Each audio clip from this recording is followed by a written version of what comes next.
কে ছাড়ে তো আপনাকে দেশের পুরো সরকারের প্রধান হবার জন্য আহ্বান জানাচ্ছে, বাংলাদেশে এরকম কয়জন মানুষ আছে বলবো যে আমি এই দায়িত্ব গ্রহণ করব না, আমি তো করলাম সেটা, এখন আমার নামে বলা হচ্ছে 10 বছর ছেড়ে। আমি বছর নিয়ে প্রশ্ন উঠে না, প্রশ্ন হচ্ছে আগামীকাল সকালবেলা আপনি শপথ গ্রহণ করবেন এই কথা, আমি বলি না করবো না।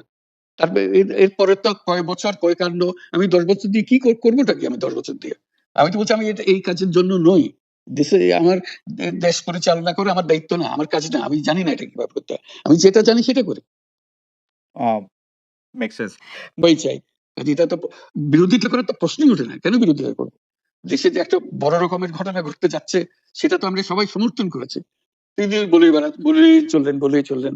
এখন একজনে বলতে থাকলে তো আমার করার কিছু তো নাই, উনি এত শক্তিধর যে এখানে আমার কথা তো কিছুই থাকে না, ওনার সরকারের যাবতীয় প্রচার যন্ত্র ওনার হাতে, আমার তো আমার গলার যত তীক্ষ্ণ। আপনি তো কথা বলেন না, বললে তো নিশ্চয়ই আপনার সাথে না। একটি প্রশ্ন আসছে যে পদ্মা সেতুর যখন উদ্বোধন করা হবে তখন কি আপনাকে নিমন্ত্রণ জানানো হয়েছিল, মানে রাষ্ট্রের পক্ষ থেকে এরকম বলা হয়েছিল যে আপনাকে নিমন্ত্রণ জানানো হবে, বা আপনি মনে আছে কিনা? মনে পড়ে না এরকম করছে, আচ্ছা মনে আচ্ছা আচ্ছা। আমি একটু যে বিষয়টি নিয়ে আপনি আসলে শুরু করেছিলেন যে আপনার প্রতিষ্ঠান জবরদখল করা নিয়ে, সেই জায়গাটার মধ্যে একটু আসি। আমাদের যে আন্ডারস্ট্যান্ডিং, সেই আন্ডারস্ট্যান্ডিংটা হচ্ছে এরকম, আপনার হাত দিয়ে যখন গ্রামীণ টেলিকমের প্রতিষ্ঠা হয় তখন এর আয় থেকে আপনি গ্রামীণ ব্যাংকের সদস্যদের জন্য ব্যয় করার কথা বলেছিলেন বা ভেবেছিলেন। আপনি গ্রামীণ ব্যাংক থেকে চলে আসার সময় বা ওই আগে পরে আমরা দেখেছি যে সে আর্টিকেল অফ অ্যাসোসিয়েশনটা আসলে ওই একই রকম নাই, বদলানো হয়েছে। তো গ্রামীণ ব্যাংকের বা গ্রামীণ টেলিকমের এই বেনিফিশিয়ারি থেকে গ্রামীণ ব্যাংকের সদস্যদের আসলে বাদ কেন দেওয়া হয়েছে, মানে এইটার পিছনে কারণ কি? এখন গ্রামীণ টেলিকমের যে লভ্যাংশ তা কোন খাতে আসলে ব্যয় করা হয়, বা মানে যে কিভাবে ব্যয় করা হয়? গ্রামীণ টেলিকম একটা স্বতন্ত্র প্রতিষ্ঠান, এটা কোম্পানিজ আইনের 28 সেকশন 28 দ্বারা সৃষ্ট। তার অর্থ হলো যে এটাকে আইনের ভাষায় বলে non dividend company, guaranteed by limited by guarantee. কাজে এটার কোনো মালিক নাই, কাজেই মালিক যেহেতু নাই, এটা তার নিজের নিয়মে যারা গ্যারান্টি দিয়েছে, যারা গ্যারান্টির পরিমাণও খুব সীমিত, লিমিটেড বাই গ্যারান্টি, এটা 1000 টাকা।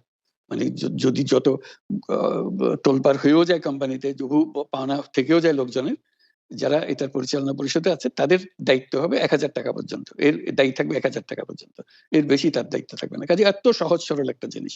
তো সেটাই হলো গ্রামীণ টেলিকম। গ্রামীণ টেলিকম তাদেরকে কিছু কিছু সহায়তা দেবে তারা উপায় অর্জনের কাছ থেকে, এটা তাদের নিজস্ব সিদ্ধান্ত, এটা কারো চাপারও সিদ্ধান্ত না।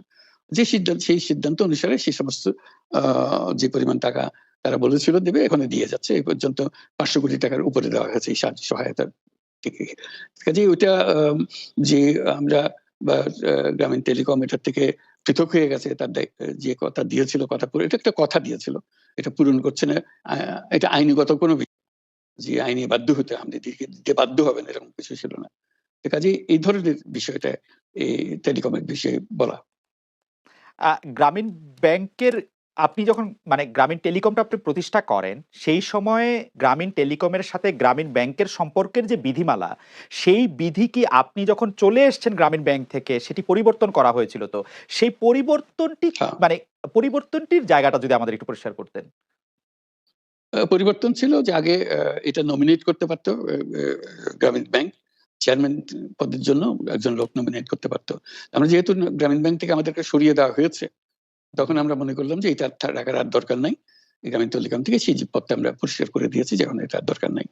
এইটুকুই পরিবর্তন হয়েছে, এটা ন্যায়সঙ্গত ভাবে পরিবর্তন করার ধারা অনুযায়ী যা যা করতে হয় সেটা করা হয়েছে। এতে তার ইচ্ছা বা তার কর্তব্য, তার করণীয় যে অবজেক্টিভস আছে, কোথাও পরিবর্তন হয় নাই। এই ক্ষেত্রে আমাদের এই বিষয়ে আর কি এইটাই আমাদের আরেকটা প্রশ্ন, সেটা হচ্ছে যে গ্রামীণ টেলিকম কি গ্রামীণ ফোন থেকে প্রায় 37% লভ্যাংশ পায়?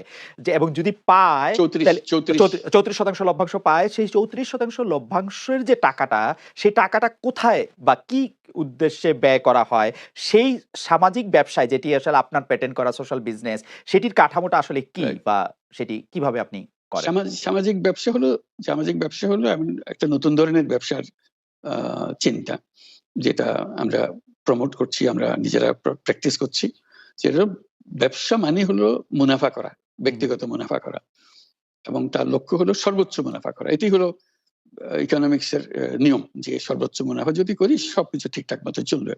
আমরা বললাম যে এটা ভুল জিনিস, যে সর্বোচ্চ মুনাফার মধ্যে দিয়ে মানুষকে এক রকমের নেশাগ্রস্ত করেছে, এই মুনাফার নেশার মধ্যে তাকে ঢুকিয়ে দেওয়া হয়েছে। এই মানুষকে এই মুনাফার নেশাগ্রস্ত মানুষ হিসেবে এটা আমরা কল্পনা করতে পারি না। আমরা বলছি যে এটা মুনাফা সে করবে, সর্বোচ্চ মুনাফা করবে, কিন্তু অন্য ধরনেরও ব্যবসা আছে। ব্যবসা এখন শুধু এক প্রকারের ব্যবসা আছে, যে ব্যবসাতে শুধু মুনাফা সর্বোচ্চ করেন, এটাই হলো নির্দিষ্ট নিয়ম। আমরা বলছি আরেক রকমের ব্যবসা, যেটা হলো মানুষের সমস্যার সমাধান করা, মুনাফার জন্য কোনো রকমের ইচ্ছা তার না থাকা, মুনাফা বিহীন ভাবে, কোনো মুনাফা, ব্যক্তিগত মুনাফা না নিয়ে শুধু সমস্যা সমাধানের জন্য ব্যবসা করা, এটাকে আমরা বলছি সামাজিক ব্যবসা।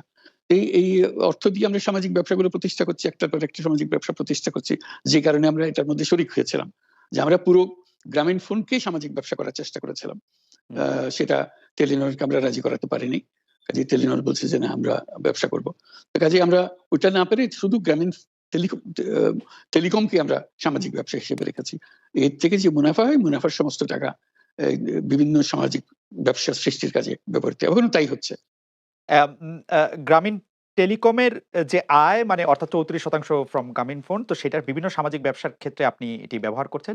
আমাদের আরেকটি প্রশ্ন এরকম আসে যে এই যে সামাজিক ব্যবসা আপনি কোনটা শুরু করছেন বা কিভাবে শুরু করছেন বা কোনটা চালু করছেন, কোনটা চালু রাখছেন, সেই সিদ্ধান্ত নেয়ার প্রক্রিয়াটা সম্পর্কে আমাদের বলবেন? কেউ বলে থাকেন যে ডক্টর মোহাম্মদ ইউনূস একজন ভিশনারি, একজন